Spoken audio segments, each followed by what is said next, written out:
Hello friends, welcome back to my channel natural environment. Friends, गर्मी का मौसम चल रहा है और टेम्परेचर भी 40 डिग्री सेंटीग्रेड के पार हो चुका है।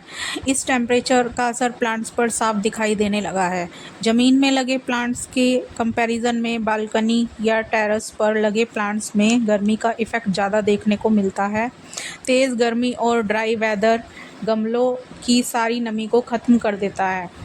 बालकनी और टेरेस पर लगे प्लांट्स पर दोपहर की तेज़ धूप से सबसे ज़्यादा नुकसान होता है, क्योंकि यहाँ पर डायरेक्ट सनलाइट को रेडिएशन हाई होने के कारण प्लांट्स की लीव्स में सनबर्न होना शुरू हो जाता है। 35 से 40 डिग्री या 45 डिग्री सेंटीग्रेड में जब हम दोपहर की कुछ मिनट की धूप को बर्दाश्त नहीं कर पाते, तो गमलों में लगे प्लांट्स का क्या हाल होता होगा। बरसात और सर्दियों के मौसम में हरे भरे और हेल्दी दिखने वाले प्लांट्स कुछ ही दिनों में सूखकर ख़राब हो जाते हैं। आज की इस वीडियो में मैं कुछ टिप्स बताने वाली हूँ, जिन्हें फॉलो करके आप न केवल अपने प्लांट्स को हीट डैमेज से बचा सकेंगे, बल्कि पूरी गर्मियों में आपका गार्डन हेल्दी और हरा भरा बना रहेगा। साथ ही मैं बताऊंगी कि गर्मी के मौसम में प्लांट्स को हेल्दी बनाए रखने के लिए किस तरह का फर्टिलाइज़र देना चाहिए और अलग अलग वैरायटीज़ के प्लांट्स की केयर गर्मी में किस तरह की जाती है। तो चलिए वीडियो कंटिन्यू करते हैं। फ्रेंड्स, जैसे हमें गर्मियों में प्रोटेक्शन की ज़रूरत होती है, वैसे ही प्लांट्स को भी झुलसा देने वाली गर्मी से बचाना ज़रूरी होता है। तो इससे पहले तेज़ धूप प्लांट्स को नुकसान पहुंचाए, आपको आने वाली हीट वेव्स के लिए अपने गार्डन को पहले ही तैयार कर लेना है। इसमें सबसे पहले आ जाती है रेगुलर वाटरिंग। तो प्लांट्स को गर्मियों से निजात दिलाने के लिए पहली और सबसे इम्पोर्टेंट टिप है रेगुलर वाटरिंग। गर्मियों के मौसम में गमलों में लगे प्लांट्स को डेली पानी देने की ज़रूरत होती है। पौधों में पानी तभी देना है जब ऊपर की 1 इंच की मिट्टी सूखी हो, लेकिन ध्यान रहे कि कभी भी मिट्टी को पूरी तरह से सूखने नहीं देना है, वरना तेज़ गर्मी के कारण फीडर रूट सूख जाएगी और प्लांट मर भी सकता है। अब सवाल ये है कि गमलों में कैसे और कितना पानी दिया जाए। गर्मी के दिनों में हमें गमलों में डीप वाटरिंग करनी चाहिए। पानी तब तक देना है जब तक ड्रेनेज होल से बाहर ना आ जाए। इससे प्लांट्स में दिन भर मॉइस्चर बना रहेगा। पानी हमेशा अर्ली मॉर्निंग या शाम को ही देना चाहिए। जिस प्लांट में जितनी ज़्यादा लीव्स होगी और वो जितना ज़्यादा बुशी होगा, उसके गमले की मिट्टी उतनी ही जल्दी सूखेगी। बहुत ज़्यादा गर्मी होने पर दिन में 2 बार वाटरिंग कर सकते हैं, लेकिन ध्यान रहे प्लांट्स में ओवर वाटरिंग नहीं करनी है। बार बार पानी देने से जड़ों में फंगस इन्फेक्शन या रूट रॉट हो जाता है। पानी तभी दे जब मिट्टी ड्राई दिखाई दे। बालकनी या छत पर रखे पौधों को झुलसा देने वाली धूप से बचाने के लिए बेस्ट ऑप्शन होता है शेड लगाना। शेड नेट आपको किसी भी एग्रीकल्चर स्टोर पर मिल जाता है। शेड नेट में 25% से लेकर 90% तक धूप रोकने वाली वैरायटीज़ होती है। आप अपने बजट और स्पेस के हिसाब से शेड नेट बनवा सकते हैं।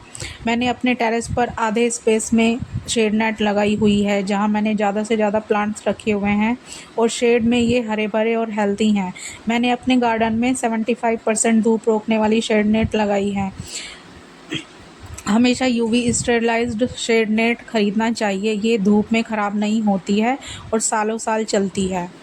गर्मी में पौधों की मल्चिंग करना सबसे अच्छी टेक्निक होती है। गमले की मिट्टी और फीडर रूट्स तेज़ धूप से बची रहती हैं और मिट्टी में नमी बनी रहती है। आप कई तरह की चीज़ों से मल्चिंग कर सकते हैं, जैसे कि सूखी घास, सूखी पत्तियाँ, कोकोपीट। आप लिविंग प्लांट्स की भी मल्चिंग कर सकते हैं। मैंने कुछ गमलों में क्रीपिंग इंच प्लांट और कुछ प्लांट्स में टर्टल वाइन की से मल्चिंग की है, जिससे सॉइल में मॉइस्चर बना रहता है और अगर ओवर वाटरिंग हो भी जाए तो भी प्लांट को कोई नुकसान नहीं होता। प्लांट्स की अलग अलग वैरायटीज़ की सनलाइट रिक्वायरमेंट भी अलग अलग होती है। कुछ वैरायटीज़ बहुत तेज़ गर्मी की सीधी धूप में भी अच्छी तरह ग्रोथ करती हैं। कुछ प्लांट्स को धूप की ज़रूरत तो होती है, पर वो सीधी धूप बर्दाश्त नहीं कर पाते। वहीं कुछ प्लांट्स ऐसे भी होते हैं जिन्हें पूरी तरह से शेड पसंद होती है और धूप में इनकी पत्तियां झुलस जाती हैं। आपके प्लांट को कितनी धूप की ज़रूरत है, इसी के अकॉर्डिंग आप इन्हें प्लेस करें। आपकी छत पर दिन के अलग अलग समय धूप आती है। जहाँ पर 4 से 5 घंटे की धूप आती है, वहाँ पर आप तुलसी, रोज़ प्लांट, वेजिटेबल प्लांट्स और फ्रूट प्लांट्स को रख सकते हैं। ऐसे कई डेकोरेटिव प्लांट्स को रख सकते हैं जो दोपहर की तेज़ धूप में जल सकते हैं, और छत पर जिस जगह पर दोपहर से लेकर शाम तक तेज़ धूप आती है वहां आप अडेनियम, बोगनविलिया, स्नेक प्लांट जैसे सन लविंग और हीट टॉलरेंट प्लांट्स को रख सकते हैं। गमले में लगे पौधों को तेज़ गर्मी से बचाने के लिए आप इन्हें इकट्ठा करके पास पास रखें। साइज़ के अकॉर्डिंग सबसे आगे सबसे छोटे प्लांट्स और पीछे की तरफ बड़े प्लांट्स को रखते जाएं। इस तरह के क्लस्टर अरेंजमेंट से बड़े पौधों की शेड से छोटे प्लांट्स को प्रोटेक्शन मिलता है। प्लांट्स को तेज़ गर्मी से बचाए रखने का एक बेस्ट तरीका ये भी है कि जिसे मिस्टिंग कहते हैं। इससे प्लांट्स को नमी और ठंडक मिलती है और साथ ही पत्तियों की धूल भी साफ़ हो जाती है और इंसेक्ट्स से भी बचाव हो जाता है। जिन प्लांट्स को ज़्यादा नमी पसंद होती है उन पर तेज़ गर्मी के मौसम में 3 से 4 बार मिस्टिंग करनी चाहिए। कुछ वैरायटीज़ के प्लांट्स ऐसे भी होते हैं जिन्हें हाई ह्यूमिडिटी यानी ज़्यादा नमी की ज़रूरत होती है, जैसे money plant, peace lily, ficus aglaonema, जीजी प्लांट।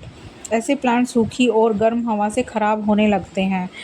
आप ह्यूमिडिटी ट्रे बनाकर भी ह्यूमिडिटी मेंटेन कर सकते हैं। एक ट्रे लेकर उसमें इस तरह से पेबल भर लें और इसमें पानी डाल दें और इसके ऊपर आप गमले को रख दीजिए। इससे प्लांट के आसपास ह्यूमिडिटी बनी रहेगी।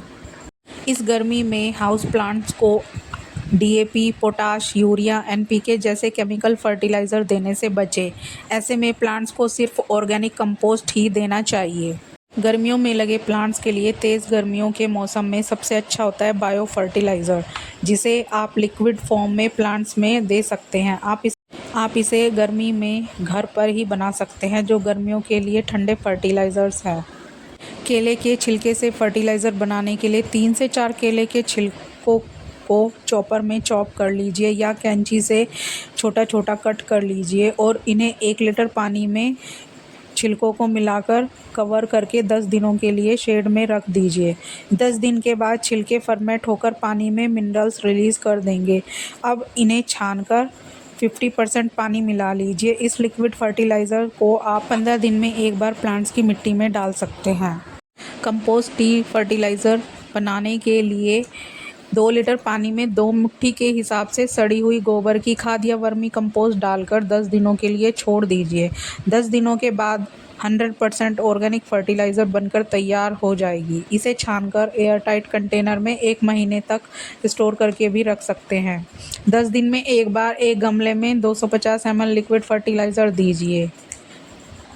आप केले के छिलकों को सुखाकर उसका ग्राइंड कर पाउडर बनाकर भी पानी में मिक्स करके 10 दिन के लिए छोड़ दें और फिर 10 दिन के बाद इसे आप अपने प्लांट्स में दे सकते हैं। ये भी एक बहुत अच्छा पोटेशियम रिच फर्टिलाइज़र बनकर तैयार हो जाता है, जो प्लांट्स के लिए बहुत ही अच्छा है।